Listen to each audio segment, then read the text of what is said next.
Glory to God. Living ക്രൈസ്റ്റിലേക്ക് നിങ്ങൾ ഏവരെ ഞാൻ ചേർന്ന് സഹായം ചെയ്തു. ഒരിക്കൽ കൂടി തിരുവചനവുമായി നിങ്ങളുടെ മുമ്പിലേക്ക് കടന്നു വരുവാൻ വലിയവനായി ദൈവം എന്നെ സഹായിച്ച എല്ലാ വഴികൾക്കുമായി ഞാൻ ദൈവത്തിന് നന്ദി പറയുന്നു. പ്രിയരെ, പ്രാരംഭമായി ഈ എപ്പിസോഡ് സ്പോൺസർ ചെയ്യുന്നത് സൗത്ത് ആഫ്രിക്കയിൽ നിന്നും ജോൺ ബ്രദറാണ്. തൻ്റെ പ്രാർത്ഥന വിഷയം എന്ന് പറയുന്നത് തൻ്റെ കാലിന് പൂർണ്ണ സൗഖ്യം ലഭിക്കേണ്ടതിനായിട്ട്, പ്രത്യേകിച്ച് യൂറിക് ആസിഡിൻ്റെ പ്രോബ്ലം ഉള്ളതുകൊണ്ട് തനിക്ക് ചില സമയങ്ങളിൽ കാല് തറ വയ്ക്കാൻ പറ്റാത്ത വേദന അനുഭവിക്കുന്നു.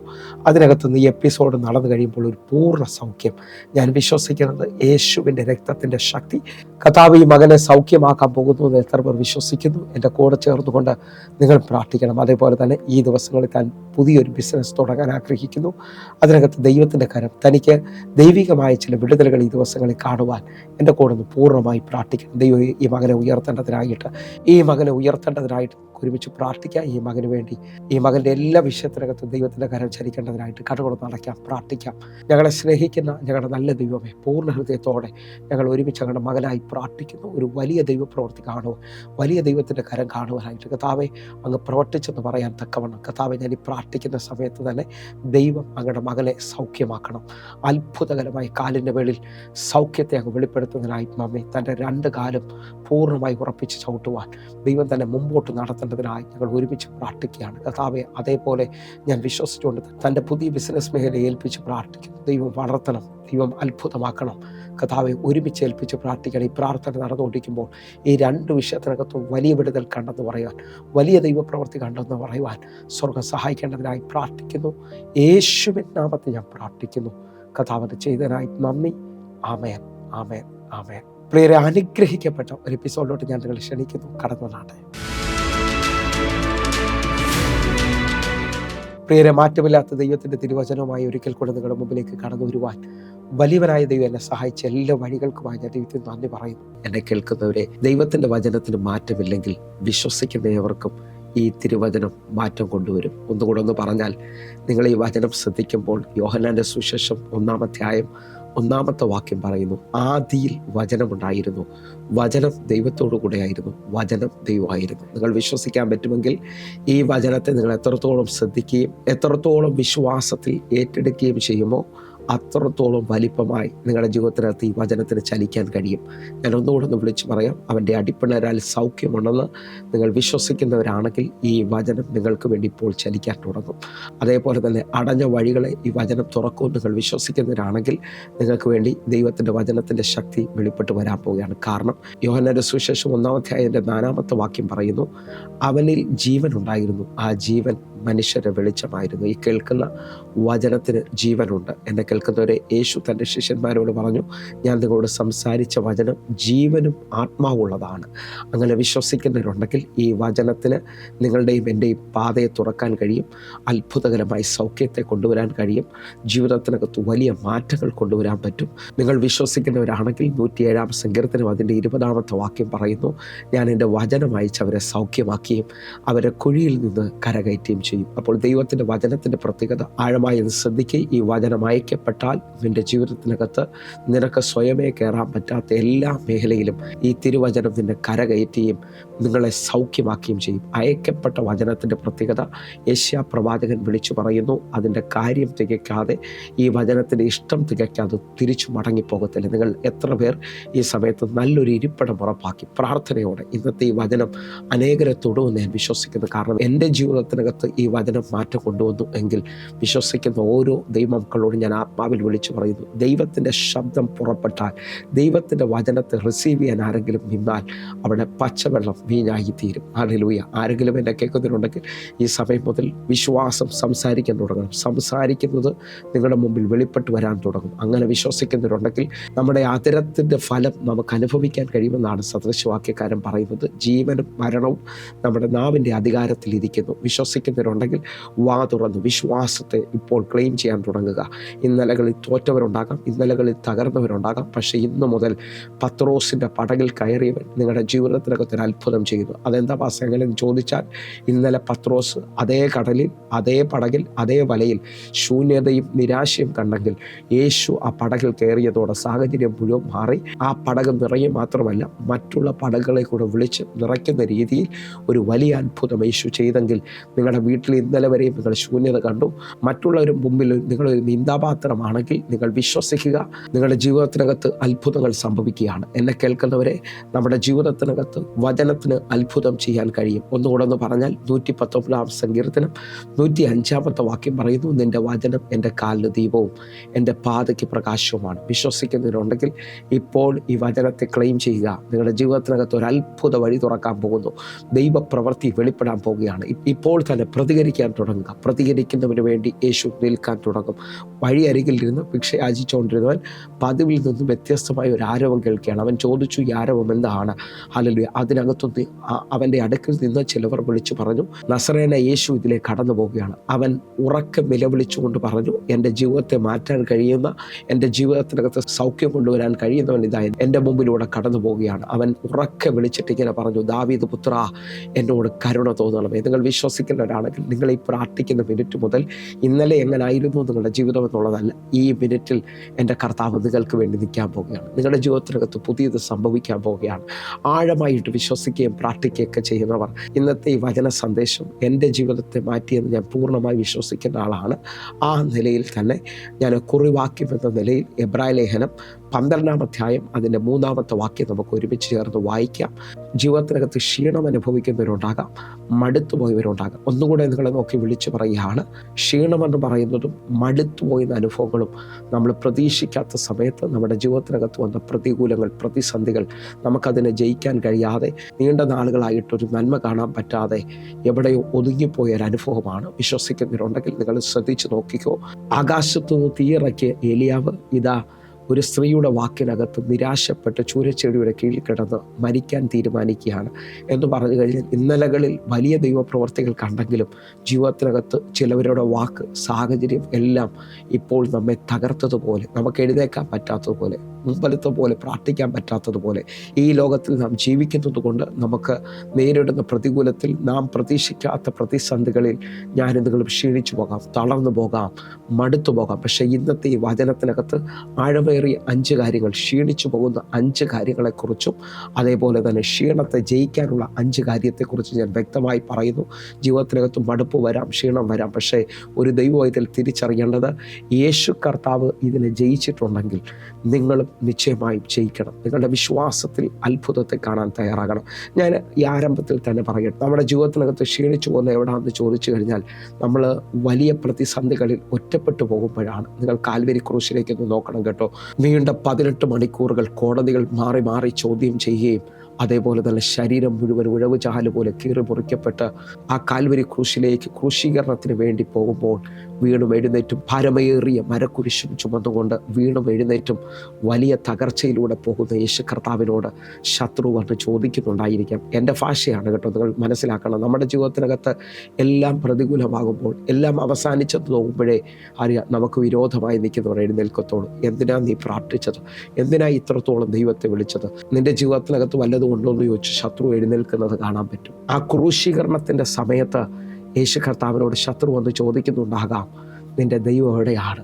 നിന്റെ പിതാവ് എവിടെയാണ്? എൻ്റെ ജീവിതത്തിനകത്ത് ഇങ്ങനൊരു അനുഭവം വരുമ്പോൾ നാം ദൈവത്തിൽ നിന്ന് അകന്നു പോവുകയല്ല. യേശു കർത്താവ് ആ കാൽവരി ക്രൂശിൽ കിടന്നുകൊണ്ട്, എൻ്റെ ദൈവമേ, എൻ്റെ ദൈവമേ, നീ എന്നെ കൈവിട്ടത് എന്ന് ഉറക്കെ വിളിച്ചു. നിങ്ങൾ വിശ്വസിക്കുന്നവരാണെങ്കിൽ ഈ വചനം എല്ലാവർക്കും അറിയാം. പിതാവായ ദൈവം തൻ്റെ പുത്രൻ്റെ ക്രൂശീകരണത്തിൽ അവൻ മുഖം മറച്ചു പിടിച്ചിരിക്കുകയാണ്. പക്ഷേ യേശു കർത്താവ് ആ കാൽവരി ക്രൂശിൽ കിടന്ന് ബന്ധത്തിൽ ആഴമായി വിളിക്കുകയാണ്.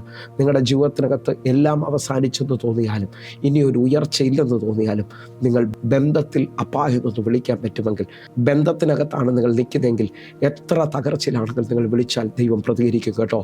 നമ്മുടെ ജീവിതത്തിനകത്ത് നമ്മൾ തെള്ളിപ്പറഞ്ഞ് ഓടിപ്പോവുകയല്ല. ഈ സമയത്ത് ബന്ധത്തിനകത്ത് നിങ്ങൾ യേശുവേ എന്നൊന്ന് വിളിക്കാൻ തയ്യാറാകുക.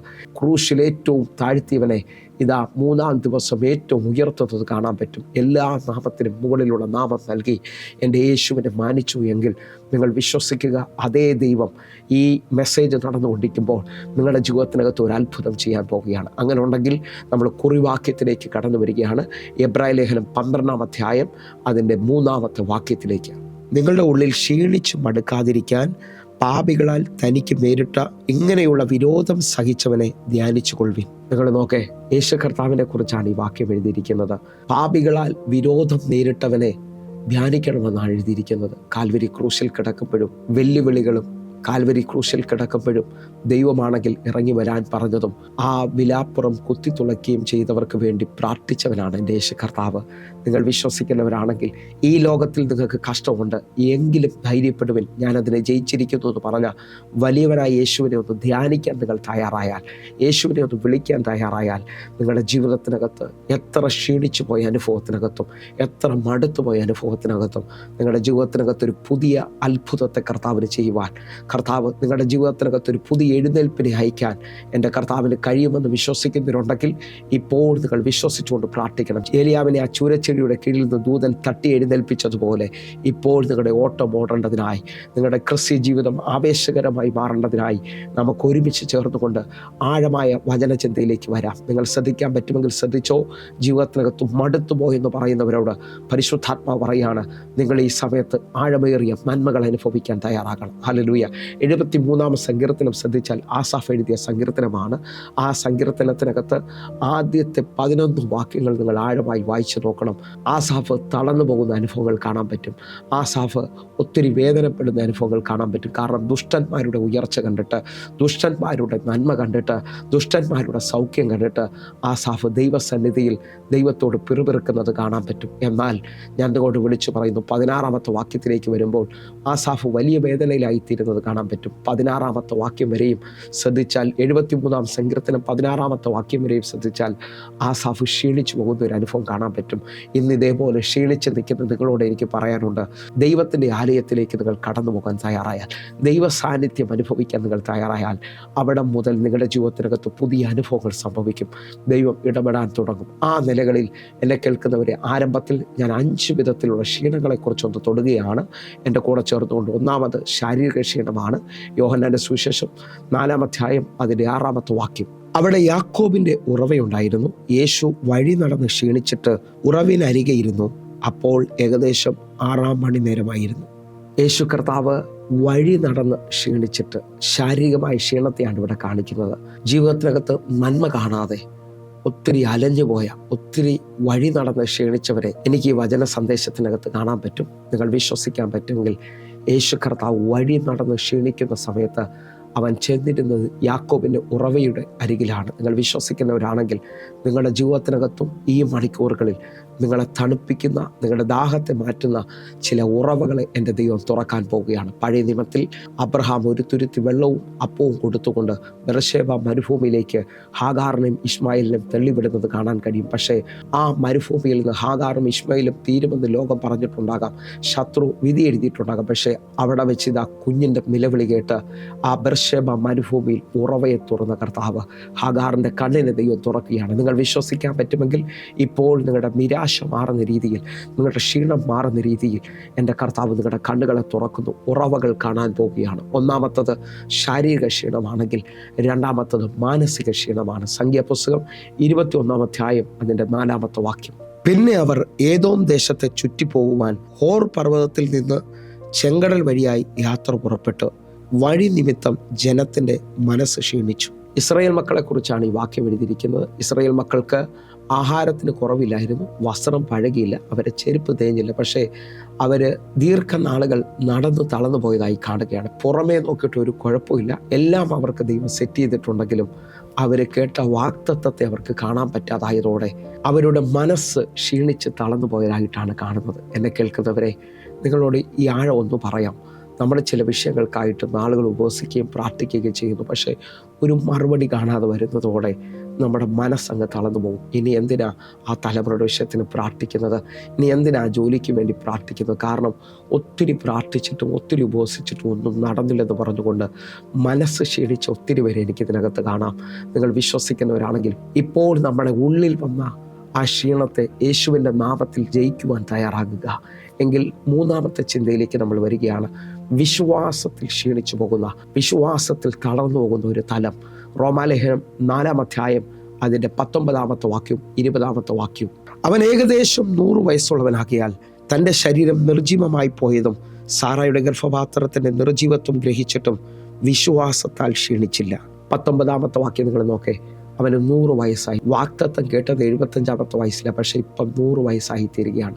ശരീരം നിർജ്ജീവമായി എന്ന് പറഞ്ഞാൽ മരിച്ച നിലയിലായി. തൻ്റെ ഭാര്യയുടെ ഗർഭപാത്രം നിർജ്ജീവത്വം ഗ്രഹിച്ചിരിക്കുകയാണ്. എന്നിട്ടും അവൻ വിശ്വാസത്താൽ ക്ഷീണിച്ചില്ല. ഹല്ലേലൂയ. ഈ വചനം പറയുമ്പോൾ ചിലവരെ നോക്കിയിട്ട് പറയാം, ഇറങ്ങിത്തിരിച്ചത് വലിയ ആവേശത്തിലാണ്, പക്ഷേ ഇപ്പം കൈയടിക്കാൻ പോലും പറ്റുന്നില്ല. പല നന്മകളും കാണാൻ പറ്റാതെ ശത്രു വിശ്വാസത്തിൽ നിങ്ങളെ ക്ഷീണിപ്പിച്ചെങ്കിൽ, അഭിഷേകത്തിൽ നിങ്ങളെ ക്ഷീണിപ്പിച്ചെങ്കിൽ, ഇപ്പോൾ കേൾക്കുന്ന ഈ വചനത്തിനകത്ത് നിങ്ങൾ ബലം പ്രാപിക്കണം. അതിൻ്റെ 20-ാമത്തെ വാക്യം നമുക്ക് ഒരുമിച്ച് ചേർന്ന് വായിക്കാം. ദൈവത്തിൻ്റെ വാഗ്ദത്തത്തിൽ അവിശ്വാസത്തിൽ സംശയിക്കാതെ വിശ്വാസത്തിൽ ശക്തിപ്പെട്ട് ദൈവത്തിന് മഹത്വം കൊടുത്തു. ഇതാ 20-ാമത്തെ വാക്യം നമ്മോടുള്ള പ്രവചന ദൂതാണ്. ദൈവത്തിൻ്റെ വാഗ്ദത്തത്തിൽ അവൻ അവിശ്വാസത്തിൽ സംശയിക്കാതെ വിശ്വാസത്താൽ ശക്തിപ്പെട്ട് ദൈവത്തിന് മഹത്വം കൊടുക്കാൻ തുടങ്ങി. വാക്ക് പറഞ്ഞ ദൈവം മാറത്തില്ലെന്നുള്ളൊരു ഭയങ്കര ബോധ്യം ഉണ്ടെങ്കിൽ ഞാൻ നിങ്ങൾ ക്ഷീണിക്കത്തില്ല കേട്ടോ. ദൈവം തക്ക സമയത്തൊരു വഴി തുറക്കും എന്നുള്ള ആ വിശ്വാസത്തിൽ, ആ ഉയർച്ചയിൽ ഇപ്പോൾ ഈ 3-ാമത്തെ തലമുകൾ തിരിച്ചറിയുക. നമ്മുടെ ജീവിതത്തിനകത്ത് നമ്മൾ വിശ്വാസത്തിൽ ക്ഷീണിക്കാം, നമ്മുടെ ജീവിതത്തിനകത്ത് വിശ്വാസത്തിൽ നാം പിന്നോട്ട് പോകാം. എന്നാൽ വാഗ്ദത്തങ്ങളെ മുറുകെ പിടിക്കാൻ തയ്യാറാകുക. എങ്കിൽ 4-ാമത്തത് നിങ്ങൾ വ്യക്തമായി കേൾക്കണം. സങ്കീർത്തനം 6-ാം അധ്യായം അതിൻ്റെ 7-ാമത്തെ വാക്യം.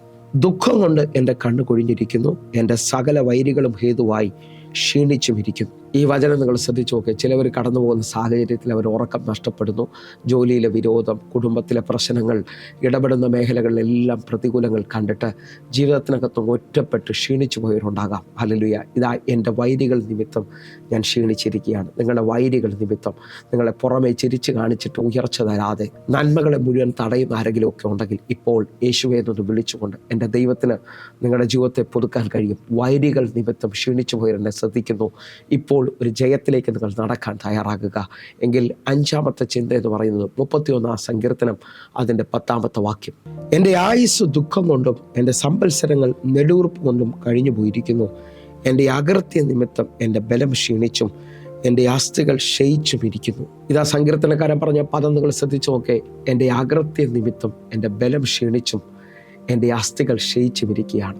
ജയിക്കാൻ കഴിയാത്ത പാപം നിമിത്തം ഇതാ അവൻ്റെ ബലം ക്ഷീണിച്ചു, അവൻ്റെ അസ്ഥികൾ ക്ഷയിച്ചുമിരിക്കുന്നത് കാണാൻ പറ്റുന്നു. നമുക്ക് ജയിക്കാൻ പറ്റാത്ത ഒത്തിരി മേഖലകളുണ്ടാകാം. ഹല്ലേലൂയ. പാപ സ്വഭാവത്തെ ജയിക്കാൻ പറ്റാതെ ഇന്നെന്നെ കേൾക്കുന്നവരുണ്ടെങ്കിൽ നിങ്ങളുടെ ബലം അതിനകത്ത് ക്ഷീണിച്ചു പോവുകയും നിങ്ങളുടെ അസ്ഥികൾ അതിനകത്ത് ക്ഷീണിക്കുകയും ചെയ്യുന്നത് കാണാൻ പറ്റും. എന്നാൽ ഇന്ന് ഈ വചന സന്ദേശം നടന്നുകൊണ്ടിരിക്കുമ്പോൾ ഈ 5 വിധങ്ങൾ നമ്മെ ക്ഷീണിപ്പിക്കുന്നതാണെങ്കിൽ ഈ 5 വിധത്തിലുള്ള ക്ഷീണത്തെ, മടുപ്പിനെ ജയിക്കാനുള്ള 5 മേഖലകളെ ഞാൻ വേഗത്തിലൊന്ന് പറയാൻ പോവുകയാണ്. ഒന്നാമത് മടുപ്പിനെ കുറിച്ച് അല്ലെങ്കിൽ ക്ഷീണത്തെക്കുറിച്ച് ചിന്തിച്ചുകൊണ്ടിരിക്കുമ്പോൾ 73-ാം സങ്കീർത്തനം ഞാൻ പറഞ്ഞു, ആസാഫ് എഴുതിയ സങ്കീർത്തനമാണ്. അതിനകത്ത് ആസാഫ് പറയുന്ന ഒരു ആഴം നിങ്ങൾ ശ്രദ്ധിക്കണം കേട്ടോ.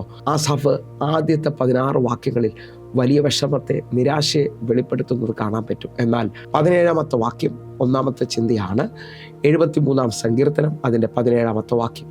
ഒടുവിൽ ഞാൻ ദൈവത്തിൻ്റെ വിശുദ്ധ മന്ദിരത്തിൽ ചെന്ന് അവരുടെ അന്തം എന്താകുമെന്ന് ചിന്തിച്ചു. നിങ്ങളുടെ ജീവിതത്തിനകത്ത് നിരാശയും വിഷമങ്ങളും ഒക്കെ ഉണ്ടെങ്കിലും, നിങ്ങൾ ദുഃഖിച്ചിരിക്കുന്ന അനുഭവത്തിലാണെങ്കിൽ, ക്ഷീണിച്ചിരിക്കുന്ന അനുഭവത്തിലാണെങ്കിൽ നിങ്ങൾ ആരാധനയിൽ മുടക്കം വരരുത്. പൗലോസ് വ്യക്തമായി എബ്രായ ലേഖനത്തിൽ പറയുന്നത് നിങ്ങൾ ശ്രദ്ധിക്കണം. എബ്രായ ലേഖനം 10-ാം അധ്യായം അതിൻ്റെ 23, 24 വാക്യങ്ങൾ. പ്രത്യാശയുടെ സ്വീകാര്യം നാം മുറുകെ പിടിച്ചുകൊള്ളുക, വാഗ്ദത്തം ചെയ്തവൻ വിശ്വസ്തനല്ലോ. 24-ാമത്തെ വാക്യം. ചിലവർ ചെയ്യുന്നത് പോലെ നമ്മുടെ സഭായോഗങ്ങളെ ഉപേക്ഷിക്കാതെ തമ്മിൽ പ്രബോധിച്ചുകൊണ്ട് സ്നേഹത്തിനും സൽപ്രവർത്തികൾക്കും ഉത്സാഹം വർദ്ധിക്കുവാൻ അന്യോന്യം സൂക്ഷിച്ചു കൊള്ളുക. നിങ്ങൾ ശ്രദ്ധിച്ചു നോക്കിയേ, പൗലോസ് പറയാണ്, നമ്മുടെ സഭായോഗങ്ങളെ ഉപേക്ഷയായിട്ട് വിചാരിക്കരുത്.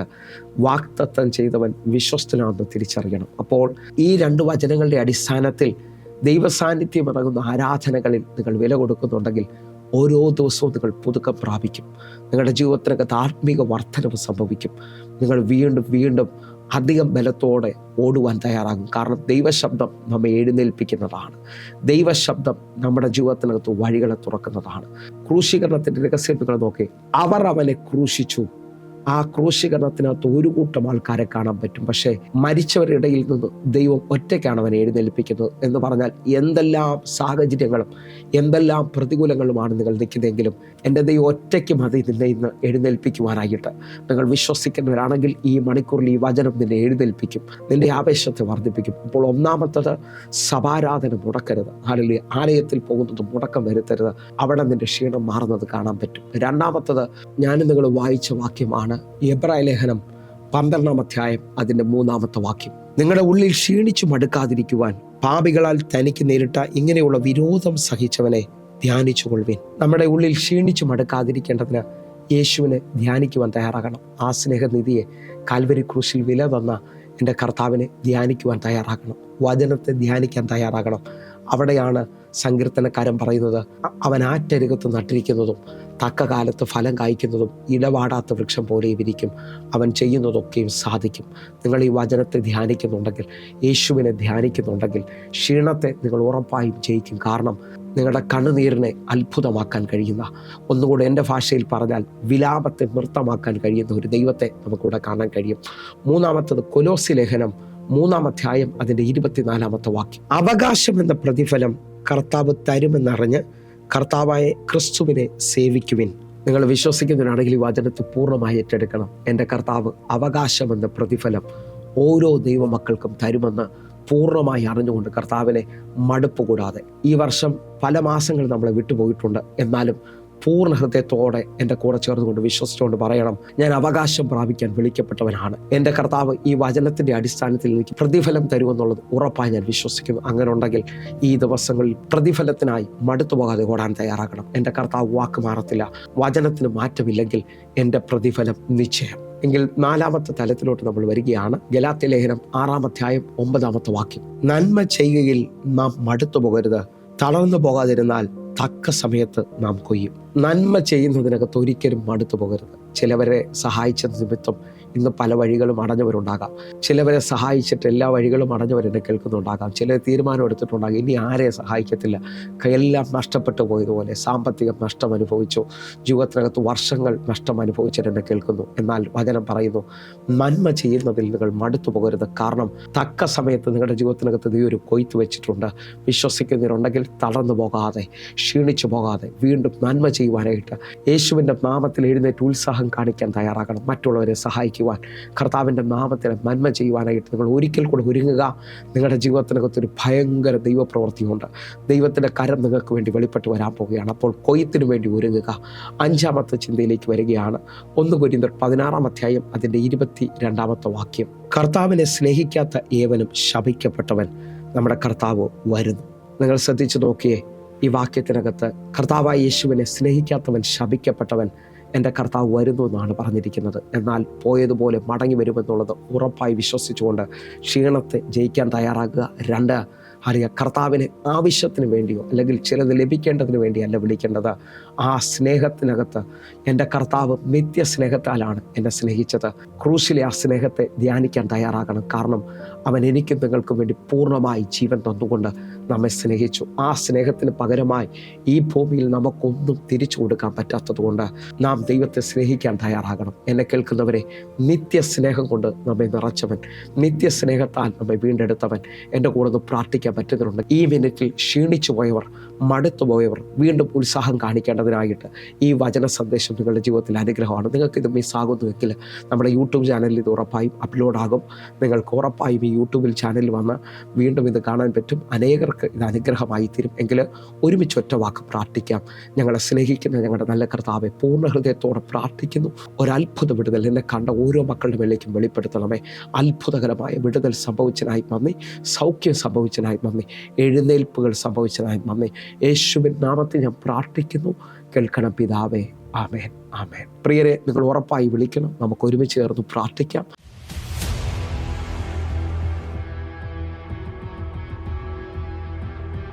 അമ്മേൻ, ഈ സൗരി പറഞ്ഞ 3 കാര്യങ്ങൾ നിങ്ങൾ ശ്രദ്ധിച്ചോന്ന് അറിയത്തില്ല. 1, നീണ്ട നാളുകളായി ഇന്ന് മകളുമായിട്ടുള്ള പ്രശ്നം മാറി. 2, ഹല്ലേലൂയ, തൻ്റെ നീണ്ട നാളുകളായി ലഭിക്കേണ്ട പൈസ ഇവിടുത്തെ ഉപവാസ പ്രാർത്ഥന കൊണ്ട് നിന്നപ്പോൾ തൻ്റെ അക്കൗണ്ടിൽ കയറി. അറിയാം. 3-ാമത്തെ വിഷയം, തൻ്റെ ജോലി തനിക്ക് മടക്കി ലഭിച്ചു. ഒന്ന് വിശ്വസിക്കുന്നവരുണ്ടെങ്കിൽ ഒന്ന് കരം ഉയർത്തിപ്പിടിച്ചോണെന്ന് പറഞ്ഞാട്ടെ. യേശു ജീവിക്കുന്ന ദൈവമാണ്. ഡൽഹിയിൽ നിന്ന് വന്നാന്ന്. എൻ്റെ പേര് ശൈലി എന്നാണ്. ഞാനിവിടെ 3 ദിവസത്തെ ഉപവാസ പ്രാർത്ഥന ഞാൻ വളരെയധികം ദുഃഖത്തിലും പ്രയാസത്തിലും കഴിഞ്ഞു പോയി. ശാരീരികമായിട്ടും മാനസികമായിട്ടും ഒക്കെ ഞാൻ തളർന്നിരുന്ന സമയം കഴിച്ച് പിന്നെ ബുധനാഴ്ച ഇവിടെ വന്നപ്പോൾ പാസ്റ്റർ പറഞ്ഞു, പ്രാർത്ഥിച്ചിട്ട് പറഞ്ഞു, 29 വർഷം കൊണ്ട് നിനക്ക് ബന്ധത്തിലാന്ന് പറഞ്ഞു. അപ്പോൾ ഞാൻ വിചാരിച്ചു 29 വർഷം എന്ന് പറഞ്ഞപ്പോൾ 29 വർഷമായി എൻ്റെ ഭർത്താവ് മരിച്ചിട്ട്.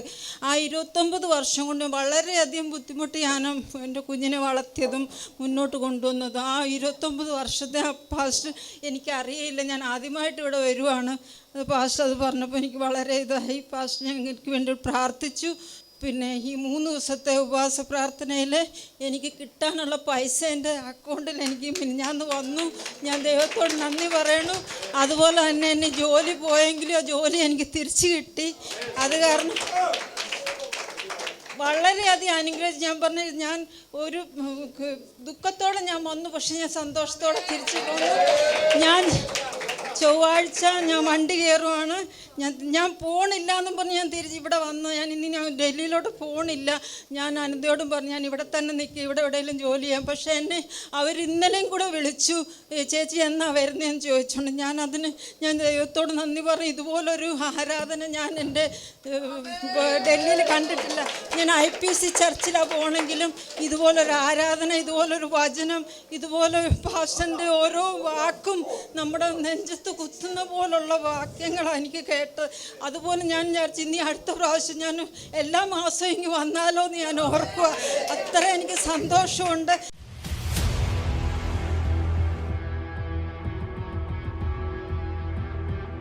ദൈവനാമം വാഴ്ത്തപ്പെടുമാറാകട്ടെ. ഞാൻ 4 വർഷം മുമ്പാണ് പാസ്റ്റർ അടുത്ത് എനിക്ക് ഈ പെടലി നൂന്നിരുന്ന് എനിക്ക് ഇരിക്കാൻ വയ്യായിരുന്നു.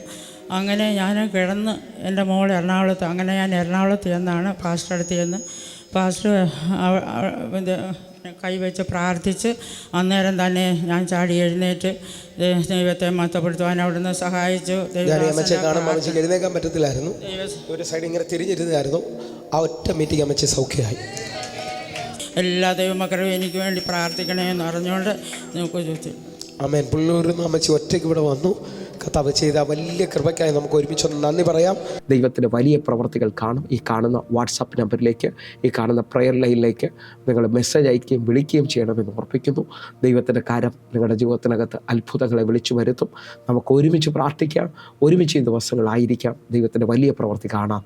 കർത്താവ് നിങ്ങളെ അനുഗ്രഹിക്കട്ടെ. God bless you. ആമേൻ.